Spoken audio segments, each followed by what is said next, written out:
Picture this, May 19, 1643. A grey dawn creeps over the drenched fields of Rocroi, deep in the Ardennes. Mist coils through the hedgerows, and the distant rumble of drums rolls like approaching thunder. The air is heavy, waiting, charged with the electricity that comes before history changes forever. On one ridge stand 23,000 French troops, tense, silent, and cold. Their young commander, Louis II of Bourbon, Duc d'Enghien, barely 21, sits astride his horse, eyes fixed on the horizon. He is the son of France's nobility, heir to its ambitions, and soon to be known to history as the Prince of Condé, the hero of Rocroi.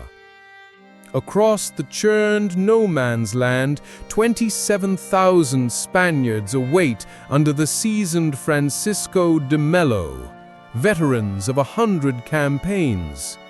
At their heart are the legendary Spanish tercios, those invincible squares of pikes and muskets that for over a century had dominated Europe's battlefields, from Italy to the Low Countries. For generations, the tercios had been the iron heartbeat of an empire that stretched across the world. But on this day, that heartbeat would falter. At sunrise, the silence shatters. Trumpets blare, cannons roar, and the French cavalry surge forward, lances glinting in the pale light. They crash into the Spanish flanks with a fury that shakes the ground. But the tercios hold. Volley after volley of musket fire tears into the charging French, the air thick with powder smoke and the cries of the dying. Still, Enghien refuses to yield. He sees the pattern, the rigidity of an old army facing the momentum of a new age.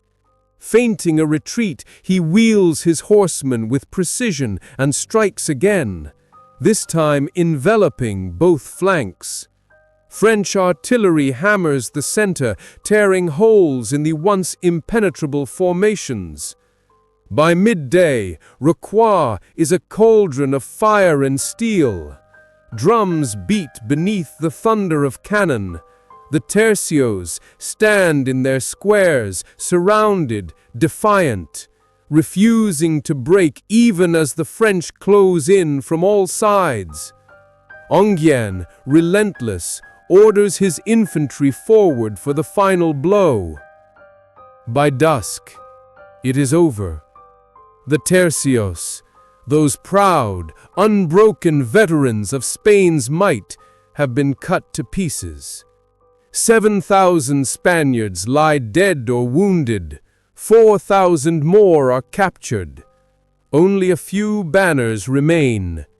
The survivors, surrounded, request terms of honorable surrender, but in the confusion of battle, the truce collapses. What follows is slaughter. When the smoke clears, the young Duke of Enghien surveys the field.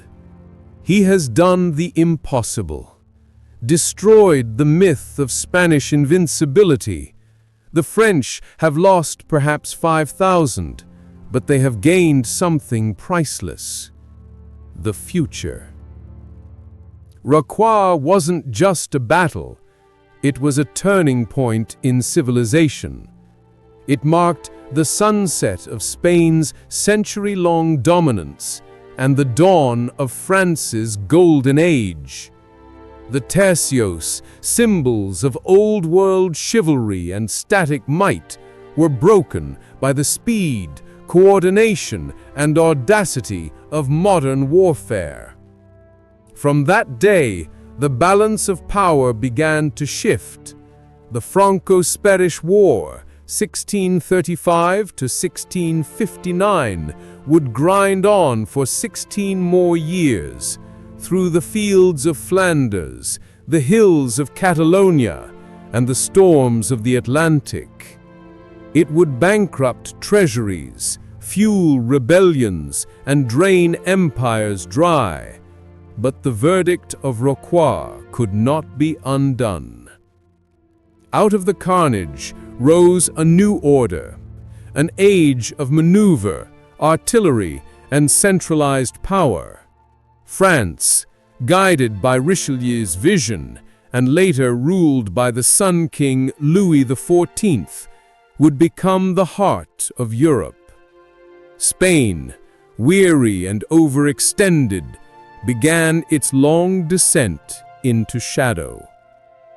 Rocroi was more than victory. It was the passing of an empire's torch, from the hand of the old Habsburg giants to the rising Bourbon flame. The dawn that rose over the blooded fields of Rocroi did not just illuminate the end of a battle, it illuminated the birth of modern Europe. Part 1. Setup. The Powder Keg of Europe, pre-1635. By the early 17th century, Spain was the undisputed giant of Europe, an empire on which the sun literally never set. The Spanish Habsburgs ruled from Madrid to Milan, from Antwerp to the Andes, their power sustained by fleets laden with silver from the New World, and by the indomitable Army of Flanders, Europe's most feared fighting force. Spanish troops had dominated the continent for nearly a century, from the plains of Italy to the fields of the Low Countries. But even giants can falter. Beneath the glittering surface of empire, the foundations were cracking. Economic inflation, overextended wars, and endless revolts in Catalonia, Portugal, and the Netherlands strained the sinews of Spanish might. Across the Pyrenees, France was stirring from its own chaos. The wars of religion, 1562 to 1598, had left the kingdom scarred and weakened. But under King Louis XIII and his formidable chief minister Cardinal Richelieu, France rose from the ashes with a single, cold ambition: to break the stranglehold of Habsburg power that hemmed her in on every side. Spain ruled to the south and west, Austria to the east, both branches of the same imperial family. France, Richelieu realized, was encircled. Richelieu's answer was not crusade, but realpolitik. A master of intrigue, he understood that faith was a weapon to be wielded, not obeyed. Though a prince of the church, he sided not with fellow Catholics, but with Protestant powers, Sweden, the Dutch Republic, even rebellious German princes, if it served France's interests. The interests of the state are the interests of God, he declared, defining raison d'etat for centuries to come. Meanwhile, the 30 Years' War, 1618 to 1648, raged across Central Europe, a maelstrom of religion, ambition, and survival. The Habsburg Emperor sought to restore Catholic supremacy, while Protestant princes, backed by foreign powers, fought to preserve their faith and autonomy. Spain, ever the loyal Habsburg ally, poured troops and treasure into Germany to support its Austrian cousins. For a time, it worked. In 1634, at the Battle of Nordlingen, combined Spanish-Austrian forces annihilated the Protestant Swedish army, shattering the balance of power and pushing Habsburg influence to France's doorstep. For Richelieu, this was the breaking point. France could no longer wage war through proxies. It had to act. On May 19, 1635, ironically, the same calendar date as the future Battle of Rocroi, a French herald strode into Brussels, capital of the Spanish Netherlands, and declared war on Spain.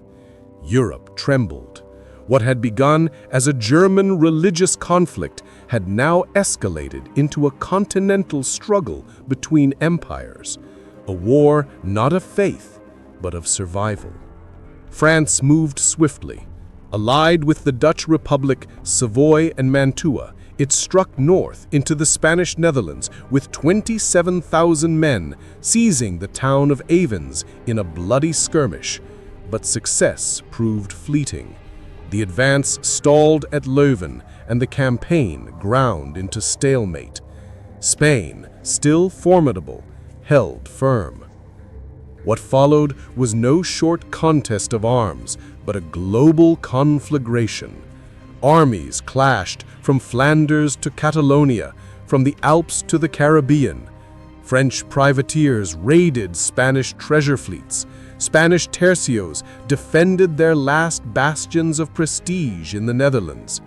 Both kingdoms bled themselves white in a struggle that would last 24 years, a duel of exhaustion that would redraw Europe's political map.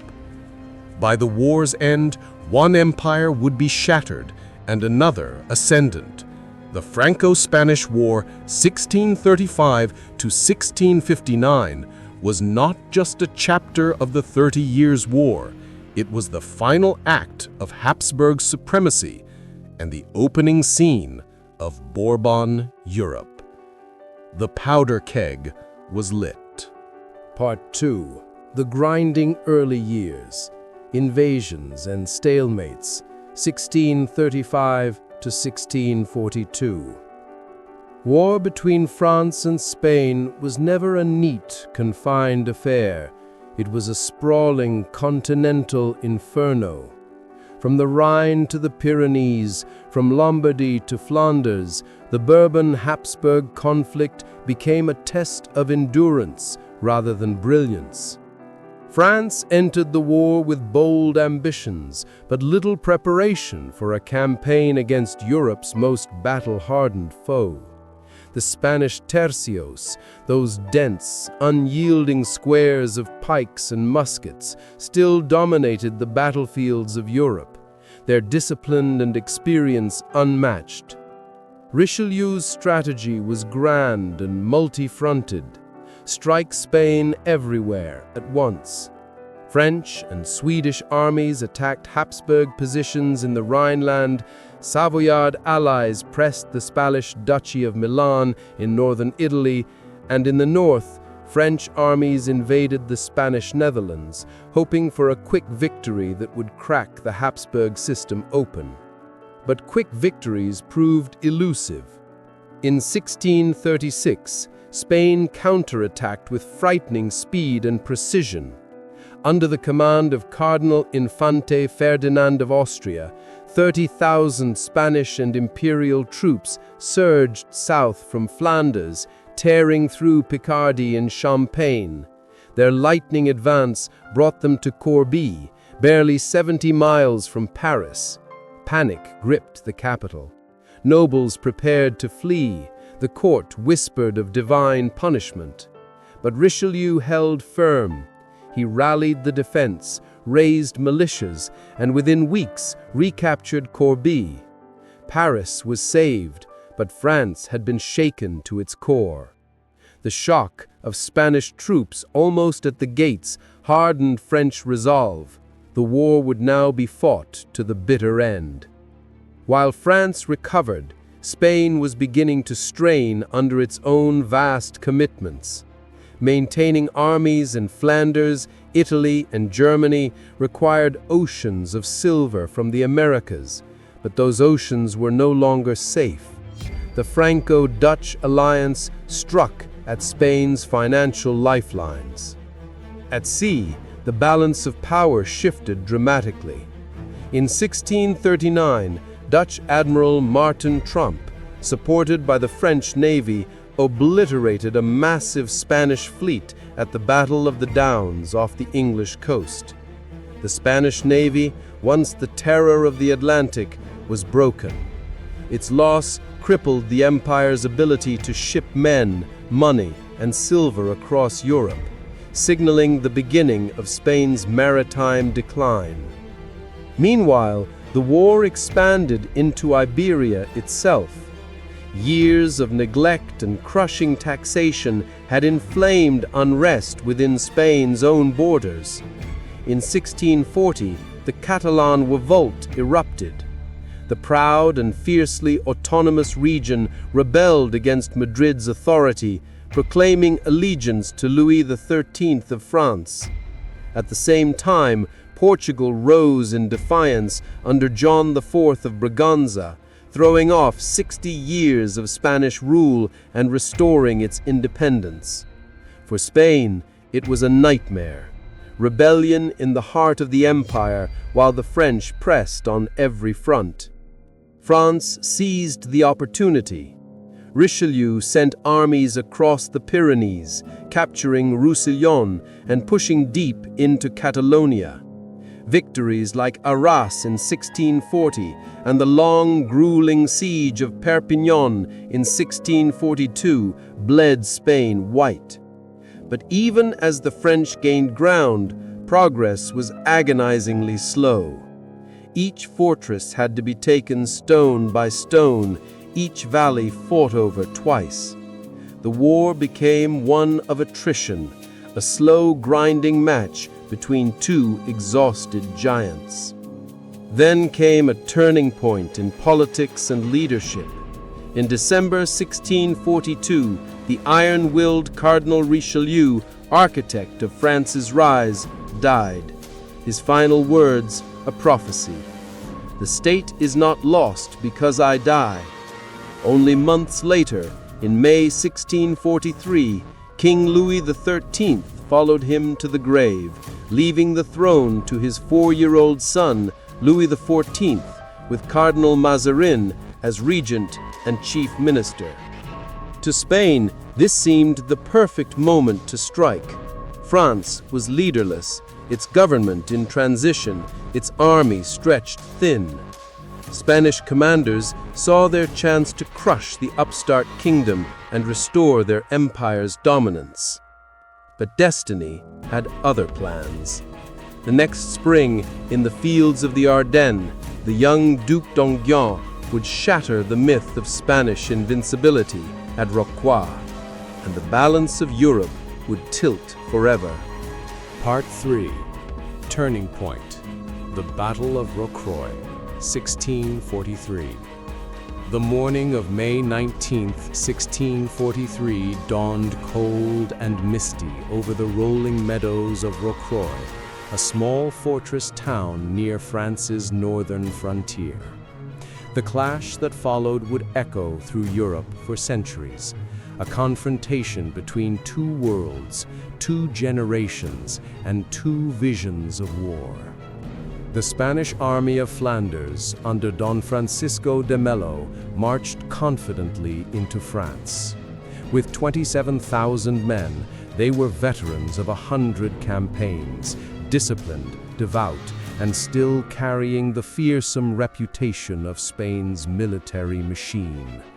At their heart stood the legendary tercios, dense squares of pikemen and musketeers that had dominated Europe for more than a century. Around them clustered regiments of cavalry, artillery, and auxiliaries, an army that embodied the might of the Habsburg Empire.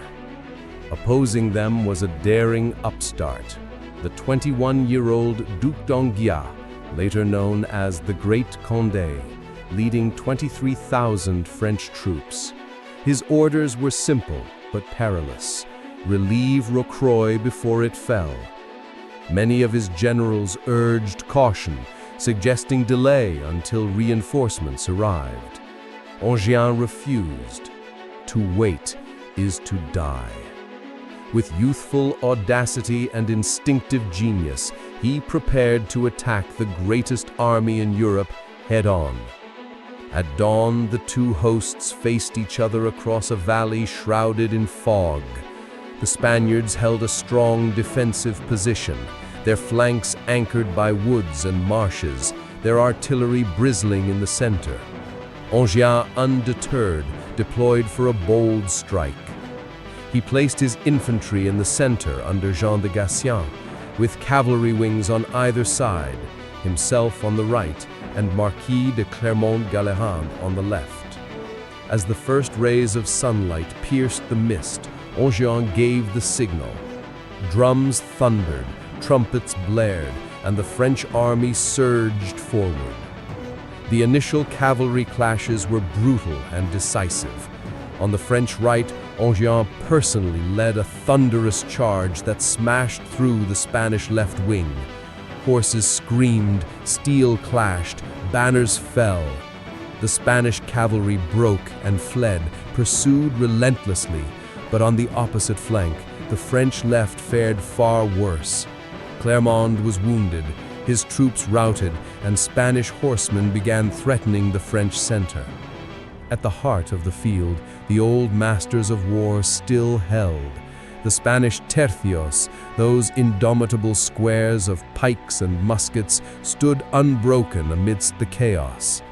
Each tercio, a living fortress of thousands, repelled charge after charge, with steady volleys and glittering pike walls. Even as their comrades fled, they refused to yield. Here, Enghien revealed the brilliance that would make him immortal. Seeing his right wing victorious, he wheeled it around in a sweeping arc, encircling the Spanish infantry from behind. His cannons were dragged forward at breakneck speed, pouring shot into the trapped tercios. Then, as the French infantry renewed its assault from the front, the Spaniards found themselves surrounded on all sides, a storm of fire and steel closing in. For hours they fought like men possessed. The field became a furnace of smoke, blood, and shattered pikes. Witnesses said that the Spanish soldiers, their banners torn and their officers dead, knelt in prayer between volleys, refusing surrender. Only when Enghien, moved by their courage, offered them honorable terms did the fighting subside. Yet even this chivalric truce dissolved in confusion. Some accounts claim that miscommunication or vengeance led to renewed slaughter. In the end, the once proud tercios were annihilated almost to the last man. The toll was staggering. 7,000 Spaniards killed or wounded, 4,500 captured, while French losses numbered between 2,000 and 4,000. Don Melo's army, the pride of Spain, was obliterated. But the significance of Rocroi went beyond its body count.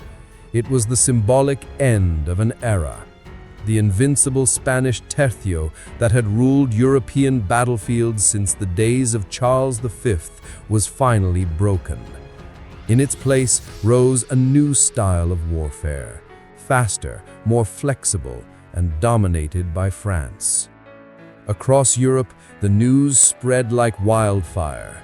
For the first time in over a century, the Spanish army had been decisively defeated in open battle. France, under a child king and a foreign regent, had humiliated the greatest power of the age. The victory at Rocroi was more than a tactical triumph. It was the dawn of French supremacy, the moment when the torch of European dominance passed from Madrid to Paris. As the smoke cleared, Enghien looked upon a field littered with broken pikes and bloodied banners, the graveyard of the old world. Part 4.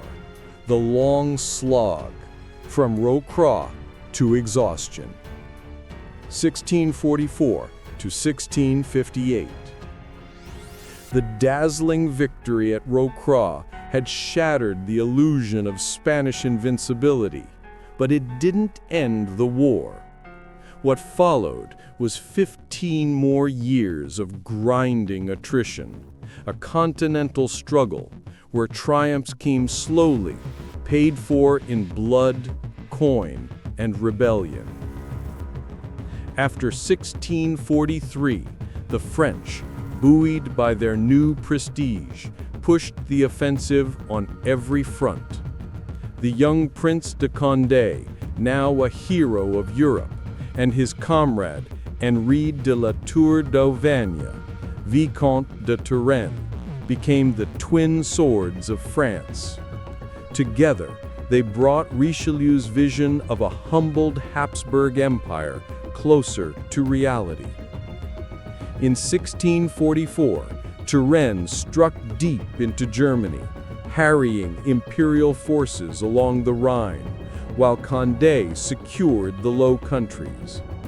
2 years later, Condé crushed the Bavarian army at Nördlingen, avenging earlier French humiliations.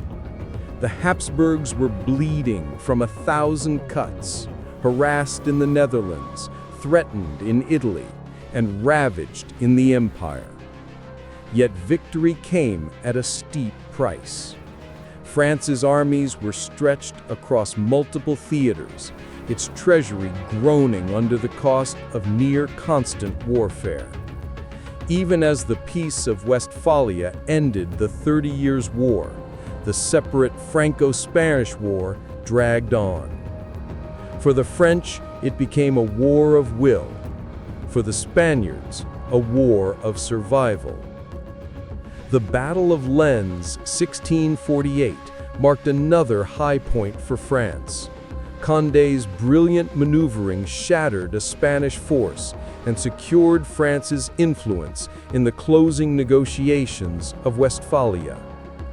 The treaty that followed reshaped Europe. The Habsburgs' power waned, and France emerged as the arbiter of continental politics. But just as France reached for hegemony, her own unity cracked. From 1648 to 1653, the kingdom was torn apart by the Fronde, a chaotic series of noble and urban uprisings against royal authority. While the boy king Louis XIV cowered in Parisian palaces, and Cardinal Mazarin fled the capital, France's armies wavered. Ironically, Condé himself, once the hero of Rocroi, defected to Spain during this civil strife, commanding Habsburg troops against his homeland. Spain seized the opportunity.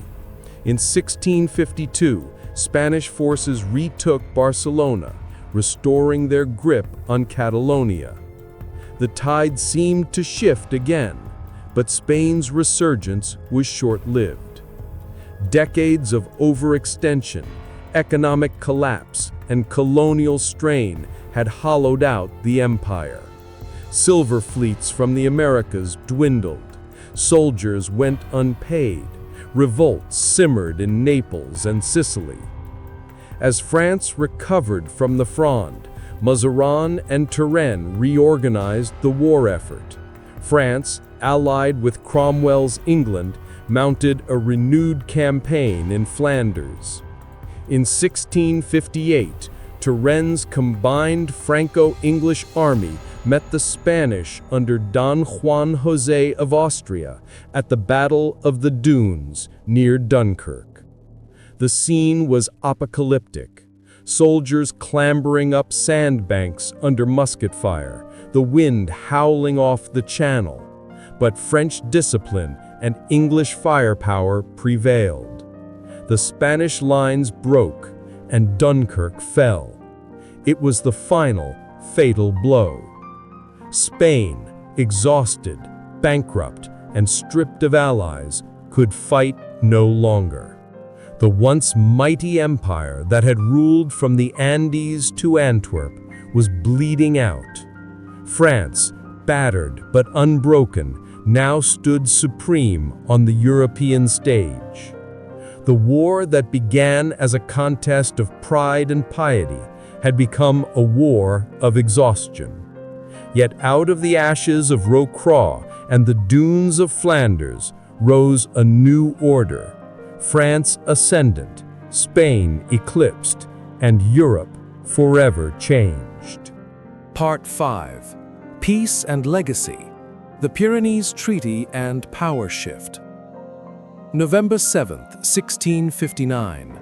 A small neutral islet in the Bidassoa River became the stage for one of history's great diplomatic turning points. On Pheasant Island, between France and Spain, two exhausted superpowers met to end nearly a quarter-century of conflict. Representing France was Cardinal Mazarin, Richelieu's successor and architect of royal restoration. For Spain, Don Luis de Haro, the weary minister of a crumbling empire. The resulting Treaty of the Pyrenees redrew Europe's map. France emerged from the negotiations triumphant, gaining Roussillon, Artois, and key fortresses in Flanders, Luxembourg, and along the Pyrenees frontier. Territories that pushed its borders to what Louis XIV would later call France's natural frontiers. Spain, bled white by decades of warfare, was forced to acknowledge French supremacy in Italy, recognizing French claims in Pinerolo and Casal Montferrat. Diplomacy sealed with the battlefield had decided. A royal marriage bound the peace. Louis XIV, the young Sun King, wed Maria Teresa of Spain, daughter of King Philip IV. The match was designed to heal wounds between the Bourbon and Habsburg dynasties, but it came with a fatal clause.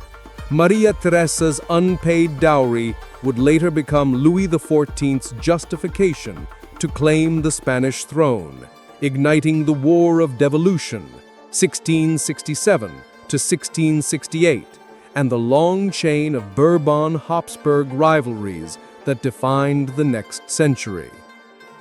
The treaty's symbolic weight was immense. It wasn't just the end of a war, it was the end of an era. For the first time in over a century, Spain was no longer the master of Europe. The empire that had once stretched from Milan to Mexico, that had ruled the seas and dictated the fate of kings, entered an irreversible decline. Its finances were wrecked, its armies depleted, and its colonies increasingly autonomous. In contrast, France stood reborn. The war had tempered its generals, solidified its bureaucracy, and elevated its monarchy.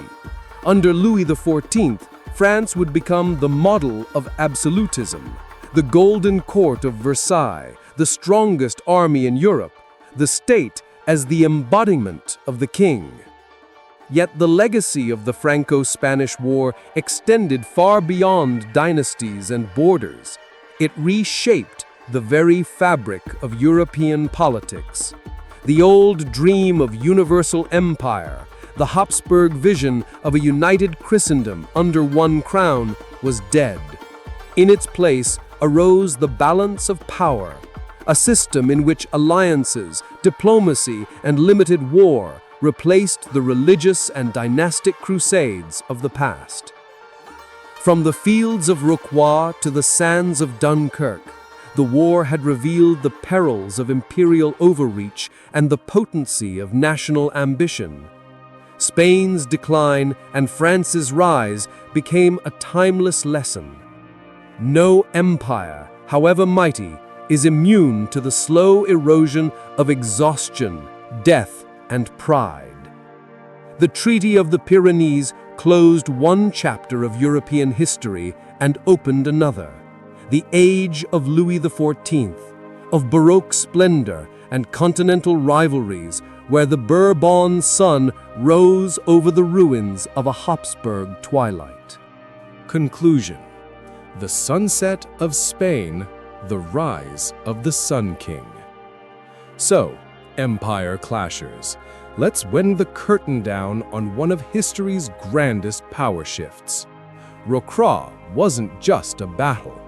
It was the crack of thunder that echoed across a dying empire. The Spanish tercios, those iron squares that had ruled Europe for a century, met their twilight on a blood-soaked field. Yet Rocroi was only the first tremor in a far greater collapse, a slow, majestic downfall of an empire stretched too wide, bled too long, and ruled by ghosts of past glory. The Franco-Spanish War was the war that ended an age. Spain, once the master of oceans and continents, found its reach broken by revolt, bankruptcy, and pride. Its armies fought bravely, but faded into history's dusk. Across the Pyrenees, a new dawn blazed. France, reborn under Richelieu's ruthless vision and Mazarin's steady hand. From the ashes of war rose a boy king, who would call himself the Sun King, Louis XIV, the embodiment of royal power and ambition. The Treaty of the Pyrenees in 1659 sealed more than peace. It sealed destiny. France emerged dominant, her borders secure, her monarchy ascendant. Spain, bowed and weary, stepped back from the center of the world stage. And the balance of power, the modern chessboard of nations, was born from their struggle. This was the war that buried the medieval dream of one universal empire and birthed the Europe we know today, the Europe of shifting alliances, sovereign states, and fragile balances. It's the story of ambition, brilliance, and the inevitable cost of greatness. So, tell me, history warriors, was Rocroi truly the day the sun set on Spain, or just the dawn of France's own imperial pride? Sound off in the comments below. If this epic clash of crowns and cannons fired your imagination, like, subscribe, and ring that bell for more tales of the wars that shaped our world. This was the Franco-Spanish War, where empires met their reckoning, and from the ruins of one rose the brilliance of another. Until next time, keep your alliances sharp, your banners high, and your ambition brighter than any sun on the battlefield.